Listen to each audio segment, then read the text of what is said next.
everyone, and thank you so much for joining in, Dr. Judy Rosenberg, Dr. Judy WTF, What the Freud.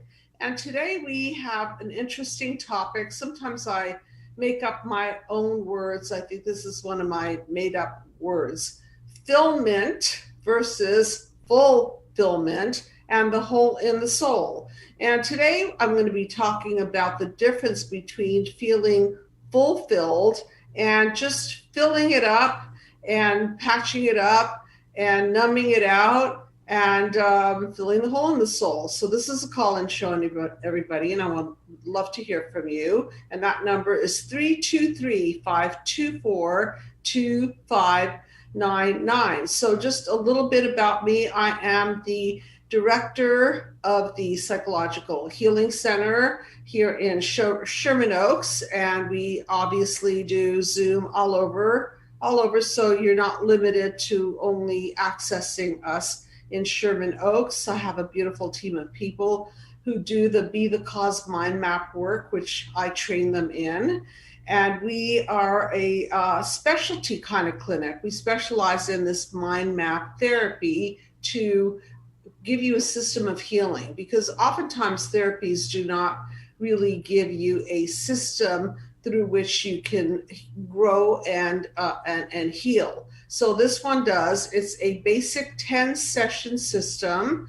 And then, of course, you're welcome to do follow-up. But the point is that we want you to do a lot of learning. It's very psychoeducational in nature. And if you haven't already grabbed a copy of my book, Be the Cause, Healing Human Disconnect, please do. And if you'd like the system broken down to you in video format, you can purchase the Mind Map video series and learn the principles of the mind map. And of course, you all know that I love call-ins, so I would much rather talk to you than talk into a microphone. And I can be easily interrupted. I probably will finish the thought, and then if there's a call-in, I'll take the call-in. And please keep a topic relevant. And if you don't keep a topic relevant, I'll probably ask you to direct it back to the topic, or just call me at the center so we could talk about your particular issue. So what the Freud am I talking about? Fulfillment, one concept. Fulfillment, another concept. Have you ever eaten a bag of popcorn? Well, I love popcorn, and I love the filling feeling of popcorn. But generally speaking, popcorn doesn't have any great nutritional value. It's not going to add a lot to giving me a lot of vitamins and minerals and sustenance and proteins and all that good nutritional value. It's sort of like it's a filling thing. It's fun. It'll fill you up, but it doesn't really fulfill unless your idea of fulfillment is eating popcorn and getting full on popcorn. So I'm going to use this as a metaphor, obviously, today, as a way to explain the difference between fulfillment and fulfillment. But before I do that, I want to break down the mind map so you understand it from a systems point of view, and you understand the difference in concept through this systems point of view and through the lens of the mind map. So if you'd be so kind as to put the mind map up there, I can explain it better. So you see here, this is the wrong mind map. This is the macro model of the mind map. If you have the other one, that's the one. There it is. We have 9 panels there, and the first 3 represent the encoding from the past. The middle represents the chaos, defenses, and breakdowns as a result of poor encoding. And that would be the next 3 panels. And the last 3 panels represents the paradigm shift out of the big mess that poor encoding got us into, so that we can shift out of the mess, heal, recode, and balance, and get a sense of unity in our lives, peace and unity. So this is, again, it's a system of healing. And so if we go back to panel number 1, we could see that there is the light in the background. That light represents fulfillment, potential to be fulfilled. So why are those speckles metaphorically blocking this light? Because wounds of childhood limit us. They limit our ability to grow. They limit our ability to manifest the best of our best. And these limitations show up in the form of abuse and neglect. So the abuses would be verbal abuse, sexual abuse, any kind of physical abuse. Controlling might be a form of abuse, and neglect, either emotional or physical, would be an aspect of the neglectful acts that leave us with a hole in the soul. So in a perfect world, white picket fence world, we get a blueprint from our family of origin that hopefully gives us the ingredients for fulfillment. And these ingredients, from an attachment theory point of view, include elements of mental health, to include mirroring and attunement and consistency, and a family structure that fosters creativity and empathy, and elements of humanity that are going to create a wholesome, fulfilled human being. Now, when we have these childhood injuries, they, in essence, punch a hole in our soul. So you can see that darkness, the shadows, or these compromises, these emotional scars that punch a hole in our soul and leave us compromised. And when we're left compromised, we will react. Our amygdala, our emotional limbic system brain, will go into reactionary form. And these reactions can include anything from shutting down to dissociating to feeling under stress and exhibiting symptoms of extreme stress, anxiety, and so on and so forth. It's really the fight, flight, freeze, and fawn part of our nervous system. And so when we are set up in an unsustainably horrible environment that doesn't give us the safety and the structure, we don't develop a sense of emotional stability and the ability to self-soothe. And when that doesn't happen, well, it sets us up for fulfillment versus fulfillment, because our basic human needs are not met. And so when they're not met, and they're not met by our primary caregivers who are supposed to meet them, then we find ways to meet them. And these ways are oftentimes very filling, but not fulfilling.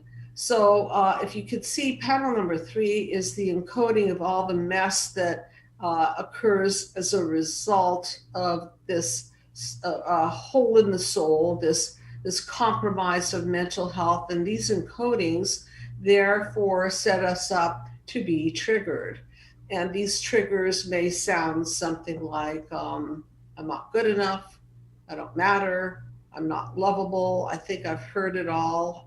I've heard many, many core beliefs that then become trigger points for people, that then become activated in relationships. They become activated on the job. They can become activated by statements, or just a dirty look, or anything that is a representative of the pain of that negative core belief. And look what happens as a result of this activation.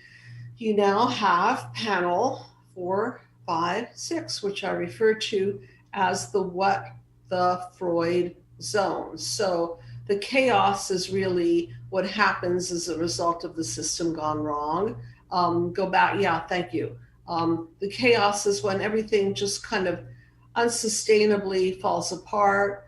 We don't have really a structure to guide us, to lead us, and then the defense mechanisms are the attempts to really shield us from the pain. And let's concentrate on panel 5 for a few minutes here, because panel 5 is a metaphor for that fulfillment or fulfillment. So fulfillment is when those bubbles, which represent a sense of self, have that hole in the soul. And if you've ever imagined a container with a hole in it, you can know that that hole will leak. And so when the hole leaks, it doesn't hold a lot. So what happens is when we're compromised, we're not able to hold on to the good. We're not even able to fill ourselves with the good because we're just concerned with quelling the pain. We're concerned with getting rid of the bad feeling or distracting ourselves from the bad feeling of depression or anxiety, loneliness, hopelessness, and so on.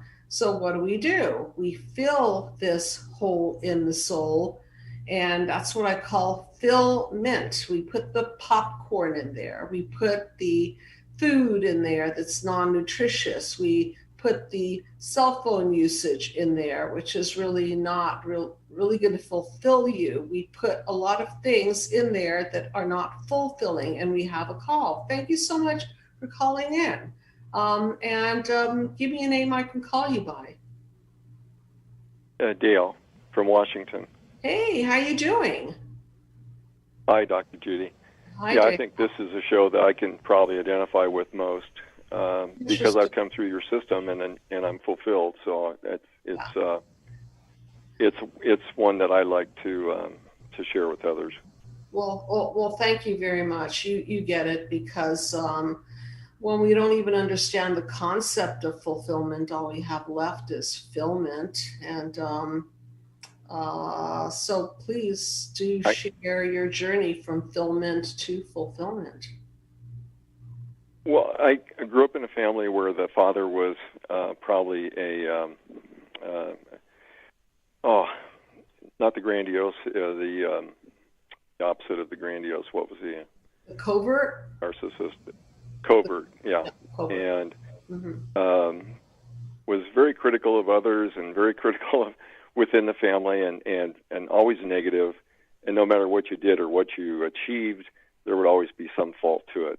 And oftentimes the fault was just no comment at all. You know, you might have one of the best days in your lives and everybody else is celebrating and he'll come in and say, I've got other things to do, and not even make a comment and leave the room because he doesn't want to be part of the activity. And there was often that type of thing. So you did whatever you could to jump through hoops to try to please the person, and whenever they came home, the house could be joyful, and then it instantly went to a walking on eggshells moment. Is this going to be a good evening? Is it going to be a bad evening? You know, and what can we do to make that person happy and keep it peaceful? And so you get conditioned that way. And then so when you leave the house, you leave the home, you're with other people, you're hypersensitive to everybody around you. You're always on the outlook for trouble. And even when there's no trouble there, and you should have no purpose even looking for it, but you were different from everybody else in the room. You were always trying to make sure everybody else was taken care of, and you became the super helper, the super fixer.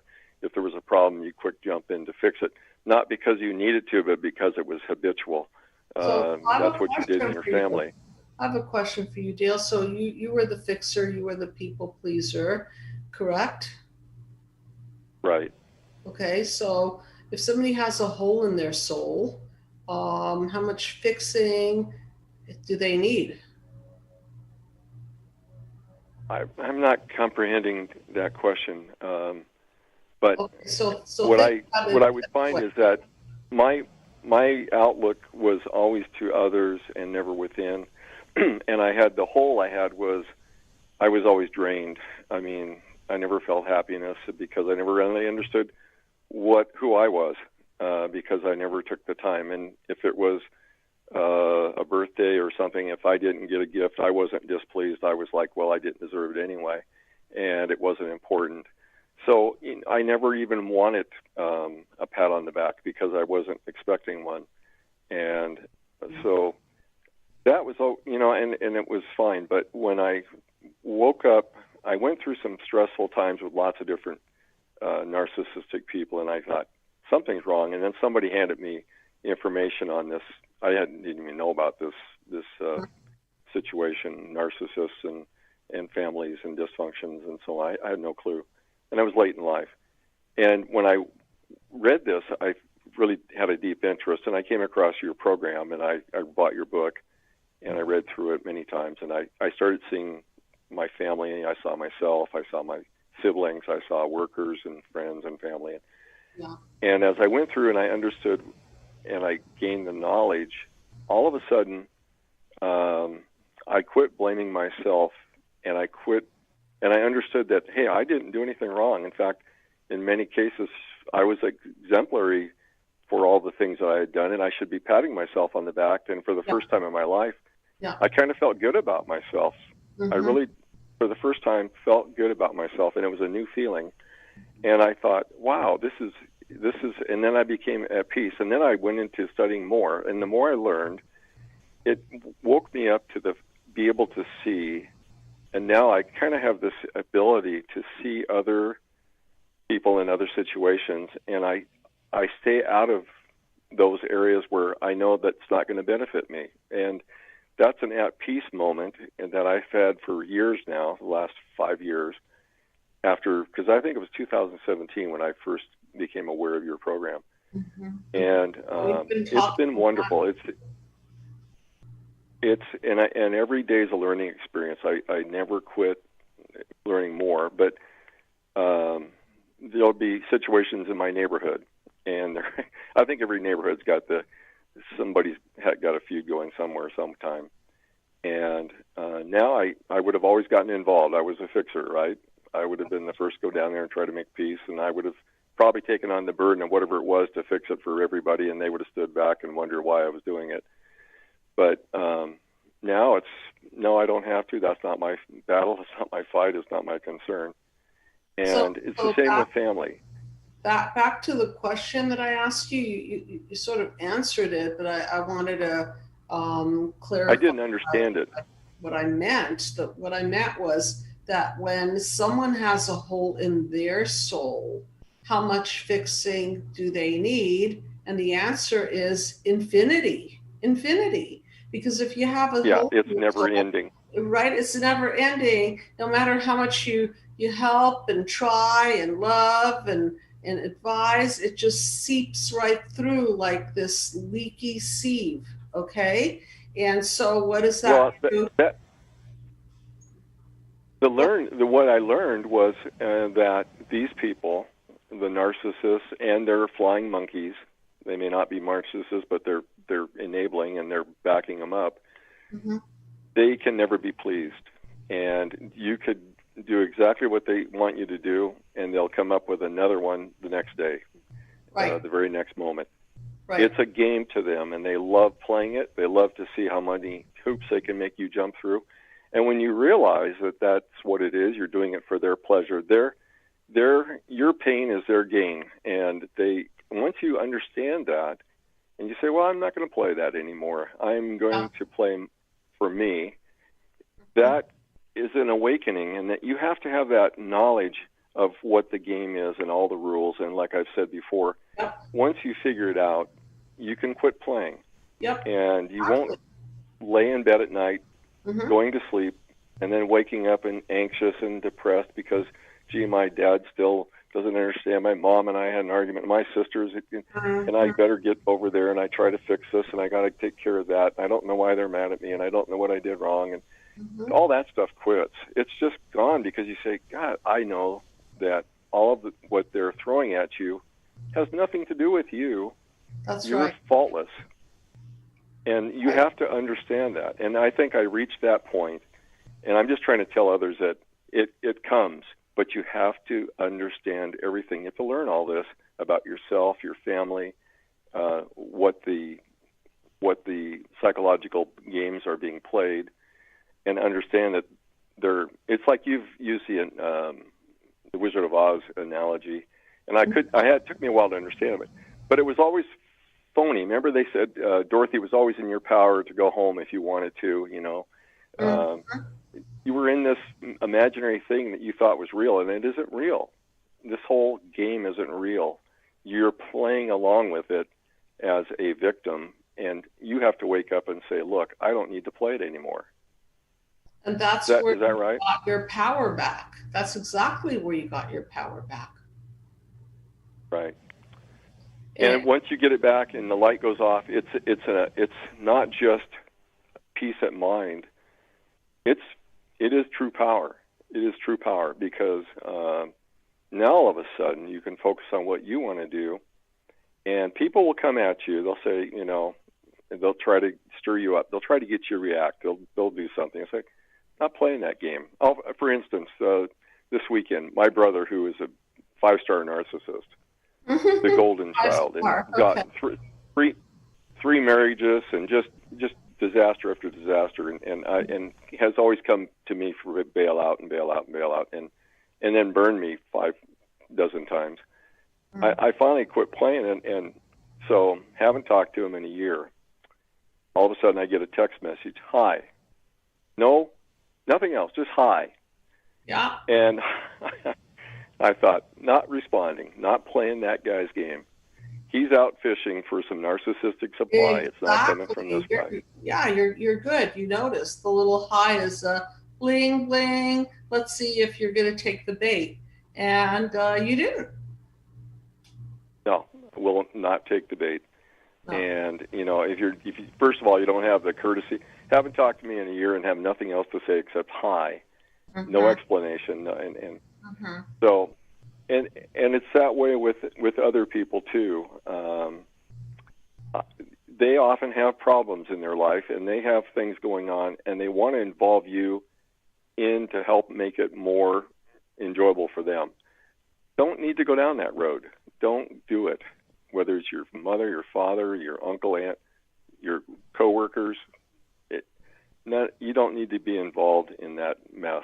It's their doings and nothing to do with you. You keep yourself stable and focused on you, and always put yourself first. You're a living example, and earlier you were talking about your initial confusion. I'm not good enough, or I'm not doing it right, or I've got to please better and harder and so on. And that's when you were not awake. That's when you were playing the game. And that game took you into depletion, because that's what happens when you're the filament for their hole in the soul. You become the people pleaser filler of their hole in the soul, but it doesn't work because it keeps leaking, and all that's accomplished is what I refer to as the vampiring effect. You get tired, you get depleted, they get off on it for a minute, but then they're hungry for more and more and more, and it's never ending, and you don't need to play into it.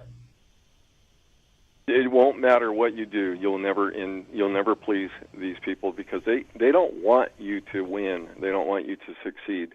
And I recall back in school, gee, you can do better. So I did better. And then, you can do better. Well, I did better. And pretty soon I'm at the top of my class. Out of a class of 30, I might be the number one, and I'm getting straight A's.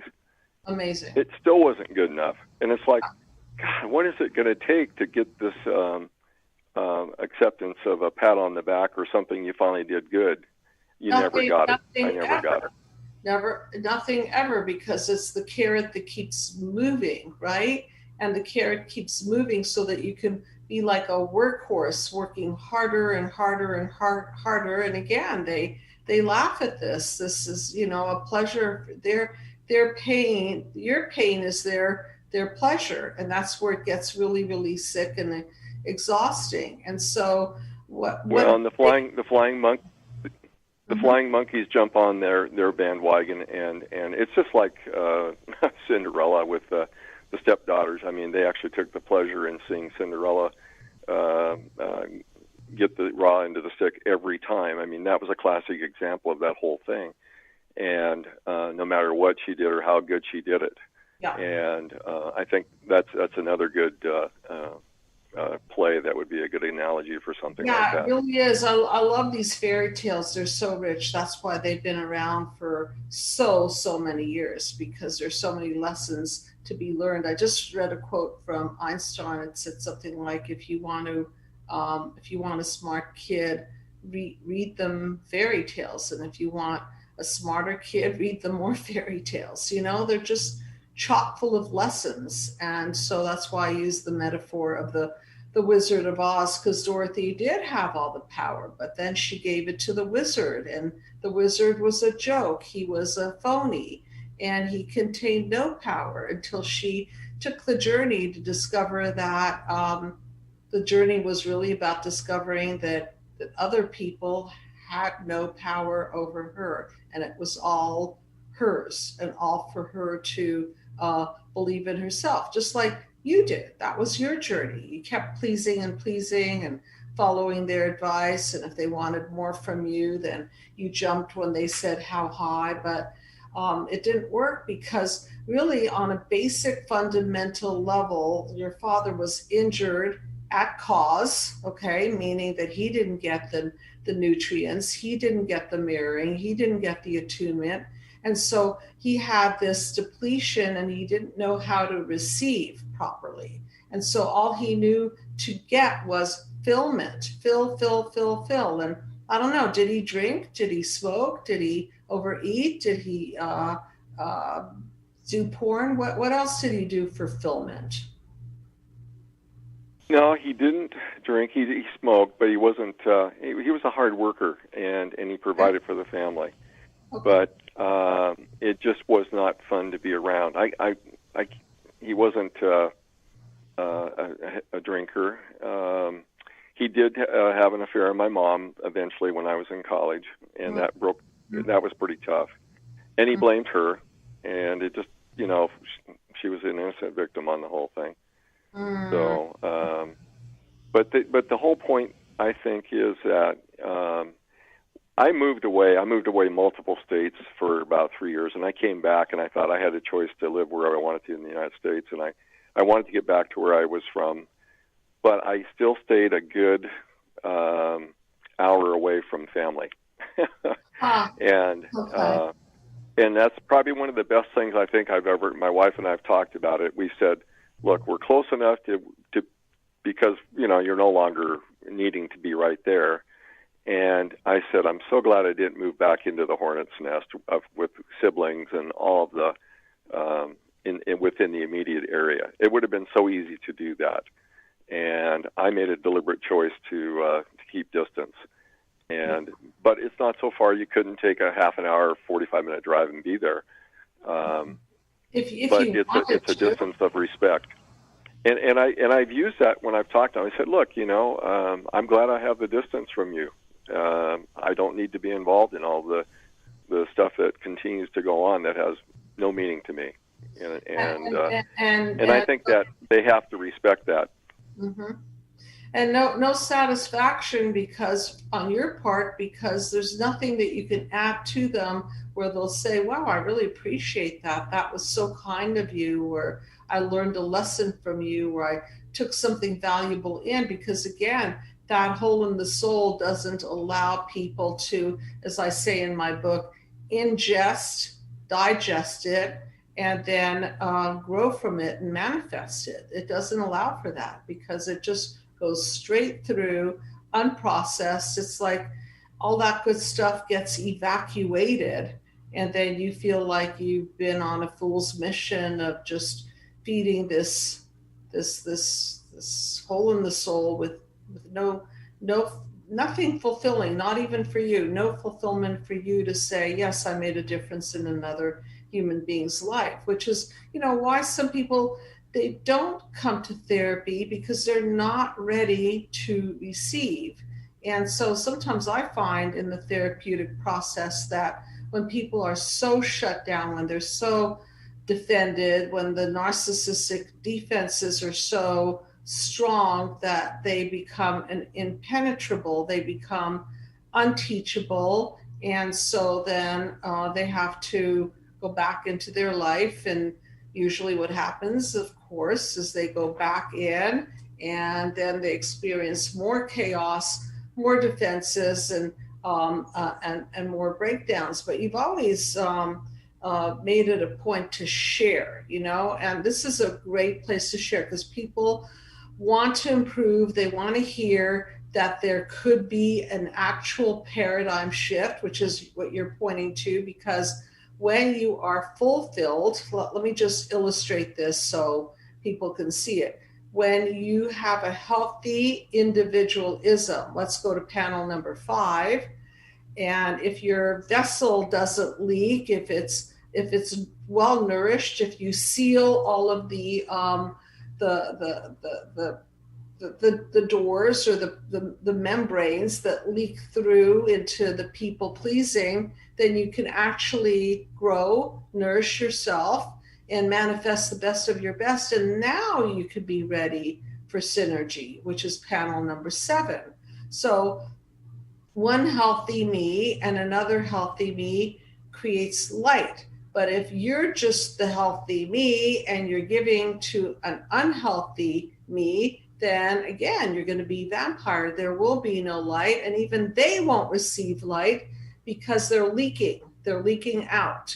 So I hope people understand my metaphors and my illustrations. They're designed to make it simple so that you can grasp it from a systems point of view. And you've really grasped it, Dale. You've grasped it so strongly that you have put distance, not only distance between yourself and your family, but you've sealed off of those leaky, people-pleasing tendencies in yourself, and you have absolutely concluded that they're to no avail. They don't add to your life. And so you just, in the book I mentioned several times, be the cause of playing a better game of life. And that's what you've done, Dale. You've played a better game of life because you've recognized the horrible one, the no-sum game, and you're not participating in it. And that's why you have a healthy marriage and you have a healthy life, and you don't give to the takers, and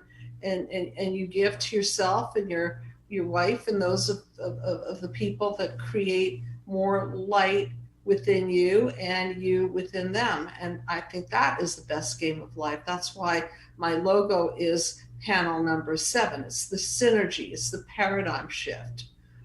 So anything else you want to say to people who are struggling with this and they think that they're going to win this game of giving, or filling other people's hole in the soul and be recognized for it? I have a thought. Yeah. I do. I have a thought. This might be just a simple test for these folks who are listening who might think, gee, this all sounds good, but how's it going to apply to me? Just think for yourself. If you are in the situation with your narcissistic person that is making you feel so bad and that you never can please and you're walking on eggshells, think about the times when they're gone and how much more at peace you are, how much more at peace because you don't have to please them. And you're able to maybe for once focus on what you want to do, maybe the day you took and got away from that situation, or the day that those people left and were gone. Maybe they went on vacation for a week or something, and how nice and peaceful your life was while they were gone. Just understand that that's what it's going to take. You have to either divorce yourself physically and from them, and mentally from them, and financially from them, whatever it's going to be. And you got to start focusing on yourself, and the only way you can do that is to learn who you are, who they are. And I think if you gave the doc a call and had her help you through that process, it's quick and it's simple, and it's worth every bit going through and getting that resolved. And quit thinking it can't be done. Appreciate it. This is not a paid advertisement, by the way. No, it's not. I haven't gotten anything. The only thing I've gotten out of you is my freedom after I think it was about age 60 that all this took place. So, Well, I'm honored to have been a part of that process. I know I have another call, and I so appreciate this because I know people want to hear the other side of life. So thank you, Dale. I'll take that well, other call, and I know I'll hear from you again. Okay. All right. Good night. thank you, Doc. Bye bye. Okay. And thank you again, Dale. And yes, you are on the couch. So what is your name? And hopefully you're still on so we can speak. Hello? Hi. Thank you for calling in. What would you like to be called? Letty? Letty? Huh? Thank you. Thank you for calling in. And how do you identify with the subject of fulfillment versus fulfillment? Actually, first of all, I want to say thank you. And I can't even believe I got through. I tried before. Oh, you're welcome. You're welcome. I'm very thankful. So first of all, I was listening to some of the other podcasts, and I was listening to the one titled something like regulating yourself and helping your partner. Yes, yes. I don't think that's the title, but that was the gist of it, I think. Yes. Um, Emotional regulation in a relationship. That one? Yeah, exactly. So what's going on is I was brought up in a home that was incredibly chaotic with alcoholism, drugs, all different kinds of abuse happening to people around me and myself, abandonment. And so as I was growing up, I always remember looking around, being, I had to take care of my siblings since I was like 6. Wow. And so I had to develop learn how to keep things in control because I have 4 siblings I look after when the parents are gone. Mm-hmm. So you were like a parent figure? I'm sorry to, I just parentified, absolutely. I used to have to stand on top of a chair to be able to cook. Mm-hmm. So my mom had to work long hours because my dad was, substance abuse user, and he wasn't around to help most of the time. Okay. Somehow I was able to click that. Somehow I was able to feel like, poor mom, like she needs help. So she never really had to be on me about doing what I had to do. I just knew as we were growing up, if I don't come home, everybody would just disperse and go everywhere, and everybody's going to be crazy. Yeah. So it was so much that even when my mom was home, and the kids were not listening, she would call me like I was the dad, like, hey, Letty, come and tell this person, But anyways, moving forward, growing up, I remember just looking around thinking, this can't be normal. So we were very poor, and so my dad bought a TV. It was black and white TV. I'm 53. Mm-hmm. And I remember I started watching, what is that family that the Brady Bunch? The Brady Bunch, and I was watching Star Trek about, the dynamics of people. And so I remember thinking, wow, those people aren't fighting. And I was just making a comparison of how different my life was. So since I was about 8, I began to tell my mom, when I grow up, I'm going to leave. So years later, 17 came, I made my arrangements, and I left, right? Of course, everybody was mad. My dad blamed me. I can't believe you're going to leave. Your mom is sick. My mom cried. Nobody wanted me to leave. And I'm just thinking, I remember my drive always was, if I ever have children, how can I bring them to this? Like, I have to leave and find something better. And so I did. Like you were thinking these things, as you were going through managing your family, parentified child, holding everybody together, but yet somehow knowing that you had to get out of this dysfunction, because then what was going to be left for you in your future generation?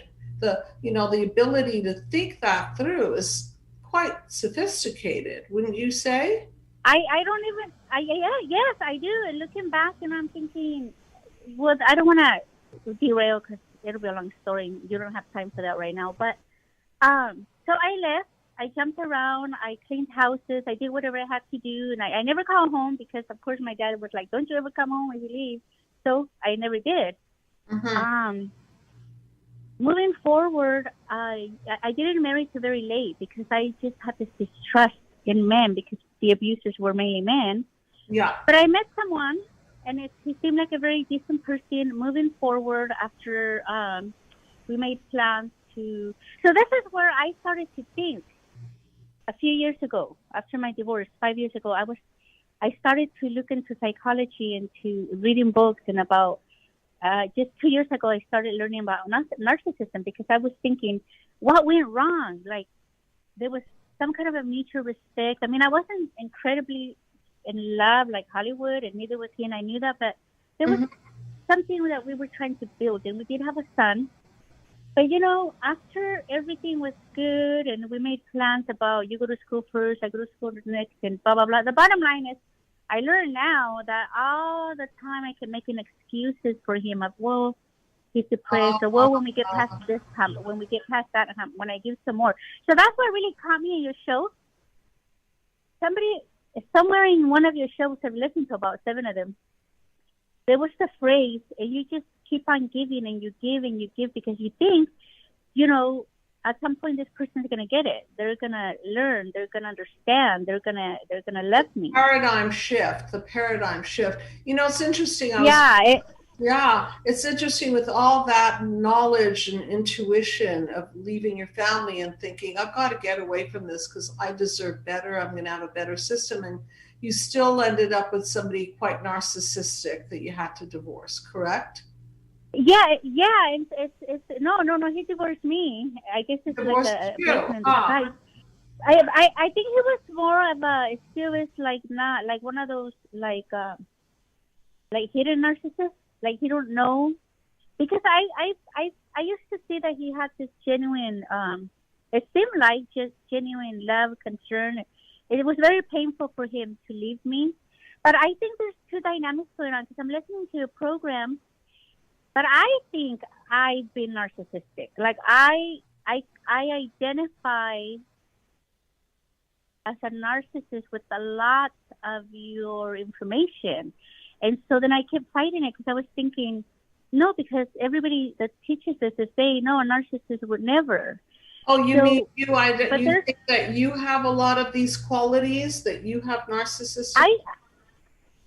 I think so because when you give out the list, I mean, it's not like I think I'm a dual, like codependent and narcissist, and it just kind of shows up whenever it needs to show up. So let's go back to let's go back to what we were talking about earlier: is fulfillment versus fulfillment. So some people are invested in filling the hole in the soul, and you certainly had lots of reasons to have a hole in the soul, given that your whole family dynamic was so dysfunctional.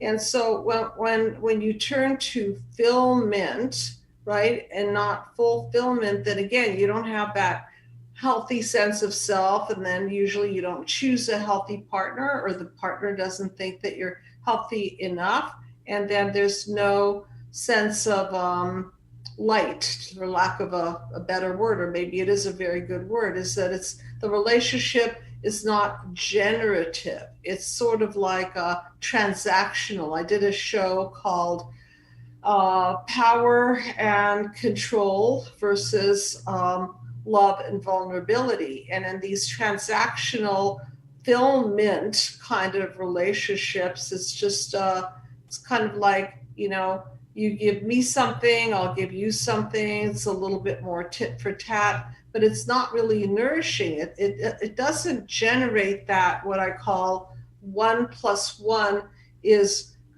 greater than 2.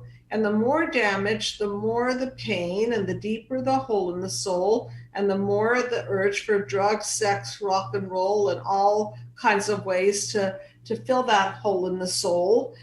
And it becomes an endless, bottomless pit. And either you're doing it for someone or they're trying to do it for you. And then the end result is a collapse, a complete breakdown of the system. So I don't know if he felt it or you felt it or both of you did. And one of you called it, maybe he called it and just said, okay, there's nothing here nourishing. and then he pulled out. And so, unfortunately, sometimes we have to go through these things to, as Dale said, wake up and play a different game of life, right? And if you're already Yeah. So yeah. So can I? So I don't. There's a lot. So I don't want to focus just on my ex. I'm just thinking I contributed, but no, definitely I gave and I gave, and I think I was more of the codependent. But also, what happened when this happened to me? I threw myself into like reading and investigating and trying to figure out, how can this happen? Like, we were the healthiest out of my whole family, so now I'm like. Everybody's shocked, and I'm just like, how does this happen? So moving forward, we have a son. Yeah. He's an amazing son, and I done everything that I could to keep him out of the middle. But, his dad continues to be difficult. I don't want to talk about that necessarily. Where I'm leading to is that I look at my family right now, and I see that we used to think we're like this very close family, but I think it is just an enmeshment. And then there's 7 of us, well, 5 now. And so we try to support each other, but my dad is still, there. He's in his 80s. He's very narcissist. My mom is in her 80s, and she's just such a go along, get along. And some of my siblings, we all exhibit narcissistic tendencies, but we are all agreeing that there is something wrong. And so what I really want to get to is that I'm really excited that I found you, and I'm going to be calling. I guess you work in LA somewhere, and you work with some other therapists. And I've already talked to my brother about you guys, and I said, we have to go to counseling if you want to go. For sure. For sure. Take advantage of calling the clinic, and I'll put you in touch either with myself or somebody on the team. And also for those of you who want to put a group together, I love doing webinars. I just don't like to put them together because it's difficult to find 8-10 people who want to go through the process at the same time and coordinate schedules. So if you have a semi-large group of people, I'll definitely conduct a webinar, have one of my staff members. But where I want you to focus, Letty, is that all of this codependency and all of this enmeshment, is just sort of like a way to keep up this system that's not healthy. So think about panel 3, a bad DNA strand that's built, and everybody's just sort of like trying to glue it together and hold up the system, but it's just not built right. And eventually it'll topple into panel 4, 5, 6. So what I want you to think about is to start separating and individuating. Dr. Murray Bowen called the process separation and individuation. And how do we separate is first we've got to recognize the enmeshment. And from a developmental point of view, I always say healthy dependency creates healthy independence, but you didn't even have the chance to be dependent because you were 6. Everybody was already leaning on you. So through the process of right, the mind map, you'll be able to grieve the piece of you that couldn't lean on another person. It's tiring to be a little like. I am tired. Of course you're tired because you're tired. Like this little plant, like a little plant with a little thin little stem, and they put the little stick in there. Actually, if you go on my Instagram, I haven't posted for a long time, but I drew a picture of a little plant with a stick to indicate healthy dependency, that we have to lean before we get strong, and people lean on us, but you didn't have that. So you were already leaned on. So part of your therapy is to grieve the loss of the childhood that you never had. Understood? Okay. Yes, so, let me ask. So sometimes I think therapies make the mistake of pushing people forward before they've completed a stage of development. And I don't think that's the correct way to go. That's why the mind map has an order. And if you look at panels 1, 2, 3, and 4, 5, 6, and 7, 8, 9, it also represents the pre-verbal development, and then the verbal development, and the process of healing and shifting out, sort of like the unconscious process of being a baby, right? And not knowing, and then finally discovering things, and even encoding a bunch of lies and misperceptions and not understanding very well the clear picture. That's why I call it the cracked lens of perception. So Letty, really just to straighten this all out in your mind and your emotions, and then everything will start to fall into place. So just, really starting at the beginning, panel 1, and delving into that, and allowing yourself to go through the whole process, and not just working it backward and trying to be strong and trying to be better this round. Allow yourself to be that regressed little girl, the hurt little girl, the burdened little girl, and work through all of that so that you can come out as properly separated and individuated through the process. Okay, does that make sense to you? Yes, absolutely. I feel like I have no structure in that or in many things, even in my school, because I couldn't go to school. But what I was going to say in the end was, when in the beginning I said that I had made a full circle, or I attended to say, because now everybody's grown up, and my parents, I went to visit, COVID hit, and then I didn't leave. And it's just a toxic environment. It's toxic for me to be around my dad too often. For many reasons.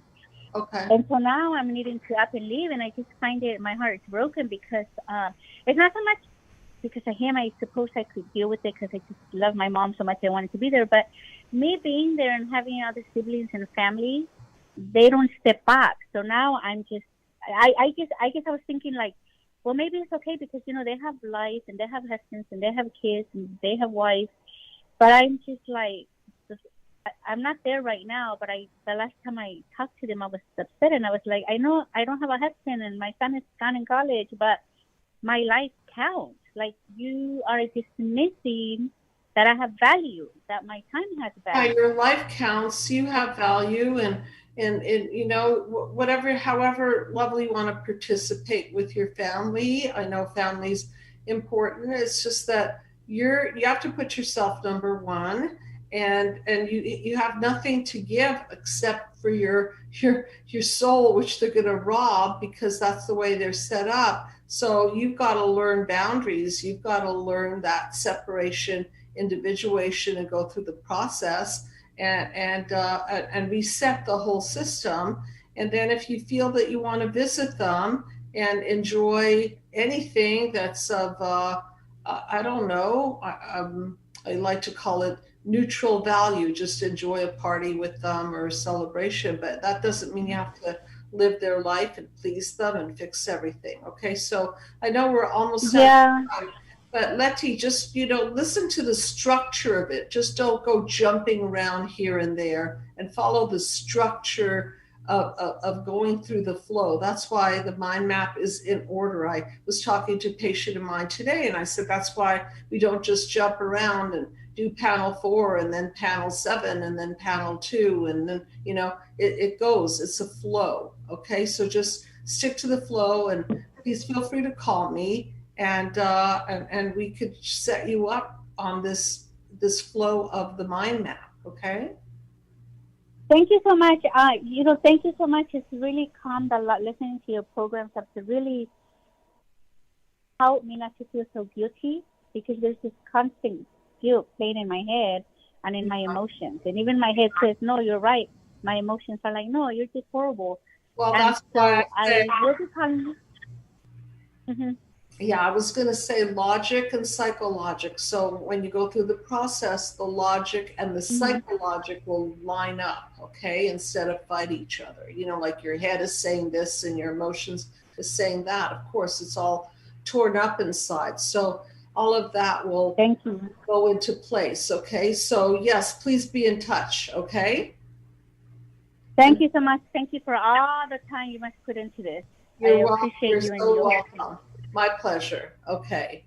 All right. Well, Have a thank good you, one. everybody, for good night. And thank you, everybody, for listening in. I hope you are learning and processing some of this and looking at it as a system that maybe you fell into in terms of that bad game of life, and knowing that there is a better game of life for you. So if you haven't already, please request a PDF of the book. You can also buy it at Amazon.com. You can certainly purchase the Mind Map video series. And now we've got a cool little merch gift shop for merchandise, t-shirts, and then you can wear the mind map and be reminded of the process and have it physically on you so that you could refer to it and explain it to other people. And I'll be with you next week, of course. And I really appreciate everyone who called in and listened and commented. Thank you and good night, everyone. And if you've enjoyed my show, please subscribe to my channel. If you need help, please call the number below.